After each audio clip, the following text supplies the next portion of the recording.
18 വയസ്സ് തികയാത്ത കുട്ടികൾ ജുവനൈൽ അവർ വാഹനം ഓടിച്ച് മറ്റൊരാൾക്ക് ഗുരുതര പരിക്ക് പറ്റുകയോ മരണപ്പെടുകയോ ചെയ്താൽ 18 വയസ്സ് തികയാത്ത കുട്ടി വാഹനം ഓടിച്ച് അപകടമുണ്ടാക്കിയാൽ ശിക്ഷ ലഭിക്കുന്നത് ആർക്ക്? വാഹനം ജുവനൈലിന് കൊടുത്ത RC ഓണർക്ക്.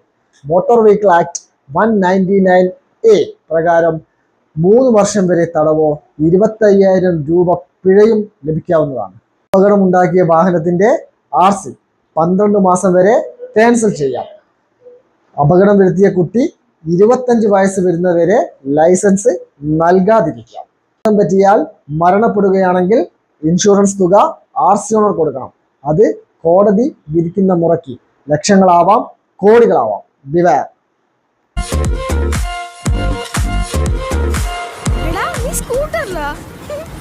എന്തടി ഞാൻ സ്കൂട്ടർ ഓടിച്ചാ പറ്റൂല. അതെ നീ വരുന്നേവാ, ഇപ്പൊ എക്സാം തുടങ്ങും. ഞാനൊന്നുമില്ല, ലൈസൻസും ഇല്ല, ഹെൽമെറ്റും ഇല്ല. പിന്നെ രക്ഷിതാക്കളോടും ഒരു അപേക്ഷ. കുട്ടികൾ 17 വയസ്സിലോ 16 വയസ്സിലോ 2 വീലർ ഓടിക്കാൻ പഠിച്ചോട്ടെ. വാഹനം നിരത്തിലിറക്കുന്നത് 18 വയസ്സ് കഴിഞ്ഞ് ലൈസൻസ് ലഭിച്ചതിന് മാത്രം. ഓക്കെ.